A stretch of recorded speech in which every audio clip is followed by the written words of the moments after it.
Hi, I'm Darren McDonald. Sudbury.com has invited candidates from Sudbury and Nickel Belt running in the provincial election to come and chat with us for 15 minutes to talk about the issues. Today, we're joined by Tay Butt, the Liberal candidate in Nickel Belt. Welcome, Tay. Thank you. Thanks for joining us. Oh, thanks for calling me. I want to start, if I can, by asking you a few questions about the Liberal policy platform for this election. In 2014, when your party ran, you made a lot of infrastructure spending promises, but also promised to balance the books by 2018. After a brief balance, your party came out with in this election with $20 billion in new spending plans, and are talking about running annual deficits of $6.5 billion, $6.7 billion until at least 2021. Interest payments on our debt is already about $12 billion a year. It's going to rise to more than $15 billion, and that's assuming that the economy stays strong. I wonder, how does your party plan to get back to balance and stay back to balance? Well, that's a very good question, actually. We have to see the fact that the economy is growing. Every year we see it growing, and that was the reason. Of course, we allocated more funding to the budget, and also we did this we borrowed some extra money. Why?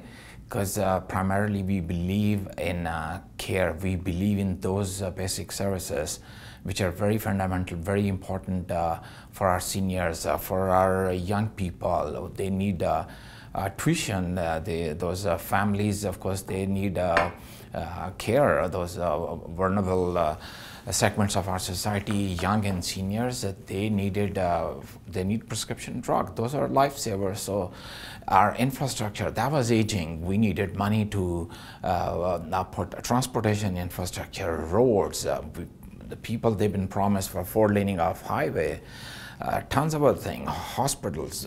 That's the one side of the picture you're talking about. The other side, when people complain there are not enough beds in hospitals, there are longer wait times. So of course, everything costs money. We needed to put this money into these very, very essential services, and that's what we did. Does not the size of the interest payments and the debt in the long run sort of make those social programs in jeopardy? Because, I mean, at some point, this servicing the debt could become the largest single expenditure the government has. I don't think so. It's very unlikely to happen. But again, like I said, if you see both sides of the picture, those things were very critical and very important. Like conservatives, we don't believe in cuts, we believe in care. And we had to do these important things. The economy is pretty strong in Ontario and Canada, but in Ontario as well. The latest figures had us at 5.5% unemployment. Your party has made a lot of spending promises in Nickel Belt and in Sudbury, yet you're struggling in the polls, which makes for a very strange election. Usually governments, when things are bad, people want to change governments. Things seem to be relatively good, and yet you guys are struggling. How do you account for that? Again, very interesting. Basically, myself, I don't believe in polls. NDP and Conservative, their supporters are more vocal, and whenever a poll is conducted with a small sample size, it's not reflecting those swing voters, it's not reflecting our voters or those people, the public, which of course is waiting for all these services, all these important things. They need hospitals, they need care. The seniors, they've been looking forward. Just yesterday I was at Elizabeth Center, and those seniors, they need more personal support workers. They have a shortage of PSWs, and we discussed tons of things, how to have more maybe international students going to Cambridge College and other colleges and complete the program, and that's how we can overcome the shortage of these PSWs. Those things are very, very important. Liberal government came out with the Fair Hydro plan last year, designed to lower rates. I'm not aware of any party other than the Green Party that plans to cancel it. All parties are going to continue to subsidize hydro rates. But the Auditor General of Ontario, who was appointed by the Liberals, was extremely critical of the plan. She said that the way it was structured was designed to allow your government to appear to be balancing the books when really you're hiding the debt in this, Fair Hydro plan. How do you account for the difference between what your government says and what your own Auditor General is saying? Again, of course, that's the way of looking at books. We know that, again, our hydro infrastructure that was initially built back in 70s and 60s. Of course, coal was used for those hydro plants, but of course, our new generation of young children, they haven't seen smoke days. So this new energy is totally green. So those aging hydro infrastructure that needed to be replaced. So of course we needed more money. So definitely, of course, the more money was spent. That's why there was a hike in hydro prices. But that thing has been very well overcome, and now I guess people are okay with the new hydro billing, and I guess the hydro is not an issue anymore. Yeah, well, I guess what I'm getting at, it speaks to the cynicism that some people have about government. The Auditor General said the Fair Hydro plan will cost about $40 billion, but it's going to cost $3 or $4 billion more just because the way the party structured it to appear to be in balance. So I guess my question really is, do you think that the Liberal Party is suffering from cynicism? That they were a little too calculated in the way they handled some of these files, some of these issues? Not really. It's just opposition is opposition. They come up with your weak points, and they'll of course jump on you. So that's okay.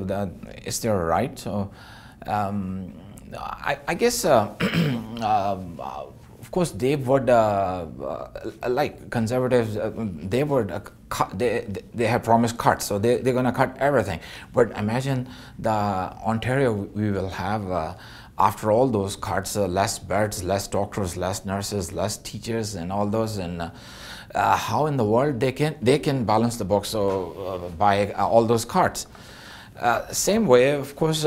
Yes, there is a cynicism, and it's okay. We're used to it. That's okay.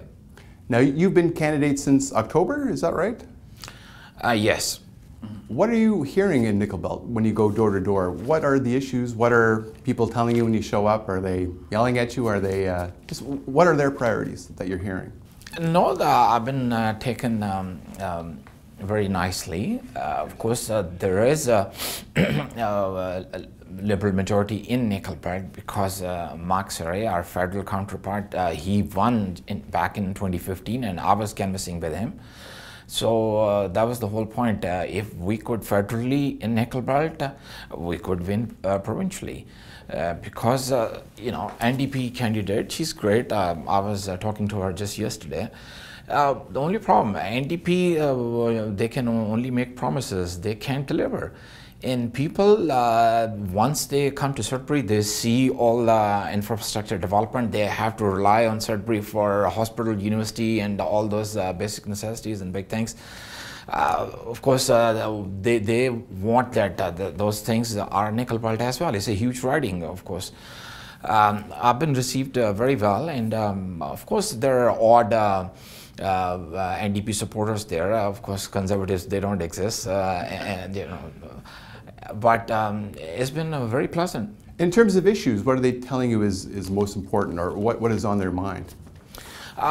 Again, like I said, they rely on for hospital to Sudbury, so they've been. They said that back a few months back there was a shortage of beds in hospital, but that was the flu season, and you remember there were not enough beds. That was true, but after that, that was more epidemic. After the flu season, everything was good. But in our 2018 budget, we have 5% extra to healthcare. Tons of things. I can go over a long list. So basically, they need more job, more infrastructure, more facilities. There are tons of seniors communities in Nickel Belt. They want more long-term care, more PSWs, more nurses. All the basic things. Young people, they need, of course, more opportunities, of course, free tuition, and then more jobs.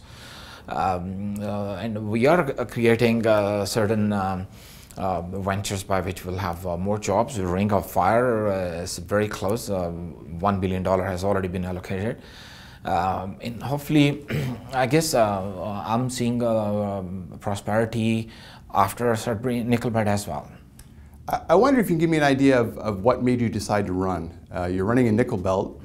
Francois Chalana has been a popular MPP there for a while, so obviously it's going to be a challenge for you to get your name out. You know, you've been around since October, but still, that's still a big hill to climb.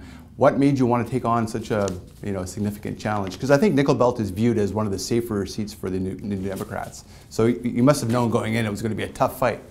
What drove you to want to do that, to take on that challenge? Yeah, two parts. First one, like I said before, federally, Liberals won Nickel Belt back in 2015, so there is a Liberal support there.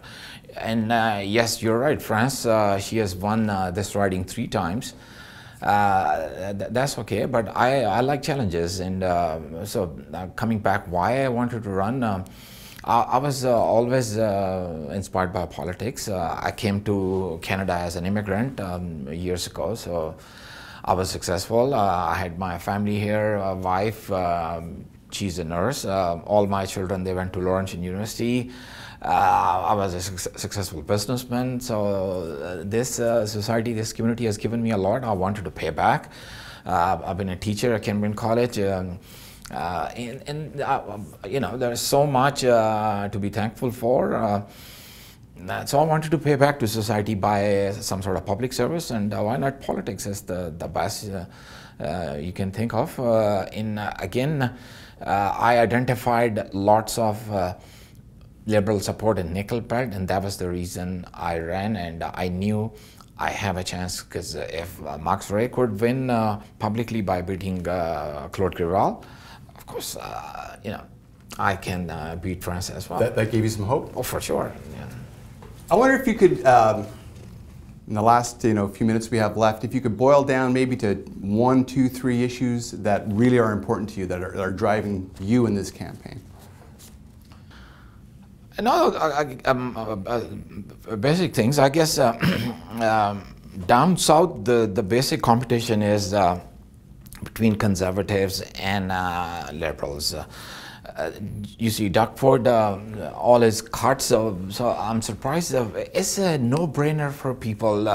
I don't understand how they can live in an Ontario where there are not enough doctors. After all those cuts, there are not enough doctors and nurses, and you know, how they can survive. We're not used to it. That we are totally different demographics. We need those mandatory basic services.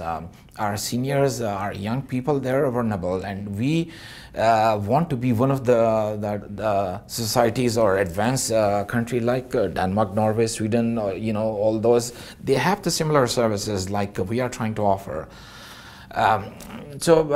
Again, there's nothing, no free lunches. We are offering you know, free prescription drug is good. Minimum wage, which is a living wage. Nobody could live with $11 something, but now with $14, $15, they can survive. Free tuition, again, this is something we are investing into those. You know, and the young families, they'll have a choice to put their 2.5 into a free daycare so that they can concentrate on their work and their studies. There are young moms going back to school now. 225,000 people, they got free tuition. So everything is in place. So I'm very optimistic and very happy for our future and what's going to take place. Okay, Ty, thanks for spending some time with us today. We thank appreciate you. it. Anytime, you're more than welcome. Ontarians head to the polls on June 7th. Find out who will be elected MPP for Sudbury and Nickel Belt, as well as who will be the next Premier of Ontario by tuning into our live coverage on election night at Sudbury.com.